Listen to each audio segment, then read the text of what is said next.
দেশের ৭ জেলায় সড়ক দুর্ঘটনায় ২৭ জন মারা গেছেন।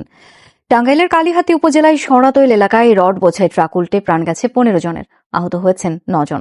নিহতরা সবাই শ্রমজীবী মানুষ। ঈদে কম খরচে বাড়ি ফিরতে ট্রাকে করে রওনা হন তারা। নিহতদের ১১ জনের বাড়ি নওগাঁয়। মর্মান্তিক এই ঘটনায় থামছেই না স্বজনদের আহাজারি। বগুড়াতে প্রাণ গেছে বাবা মেয়ের। সকাল ৮টার দিকে শাহজাহানপুর উপজেলার বনানী এলাকায় এই দুর্ঘটনা ঘটে। ফায়ার সার্ভিস কর্মকর্তা জানান, রংপুরে কর্মরত আনিসুর রহমান, তার স্ত্রী আয়েশা বেগম এবং ২ বছর বয়সী মেয়েকে নিয়ে ঈদের ছুটিতে মোটরসাইকেলে পাবনায় যাচ্ছিলেন। একই জেলায় বিকেলে জেলার কাজীপাড়ায় বাসের চাপায় মা মেয়ের মৃত্যু হয়েছে। এদিকে গোপালগঞ্জ সদরে বাস, মাইক্রোবাস, প্রাইভেট কারে ত্রিমুখী সংঘর্ষে মারা গেছেন ১ জন, আহত হয়েছেন ৫ জন। এছাড়া টাঙ্গাইল ও ঝালকাঠিতে সড়ক দুর্ঘটনায় প্রাণ গেছে আরও ২ জনের। মানিকগঞ্জে ঢাকা আরিচা মহাসড়কের মূলযান এলাকায় বাস ও গ্যাসবাহী লরির মধ্যে সংঘর্ষ হয়। এ সময় বাসটিতে আগুন ধরে যায়। দ্রুত বাসটিতে থাকা যাত্রীরা নেমে পড়ায় হতাহতের ঘটনা ঘটেনি। পরে ফায়ার সার্ভিস খবর পেয়ে আগুন নিয়ন্ত্রণে আনে।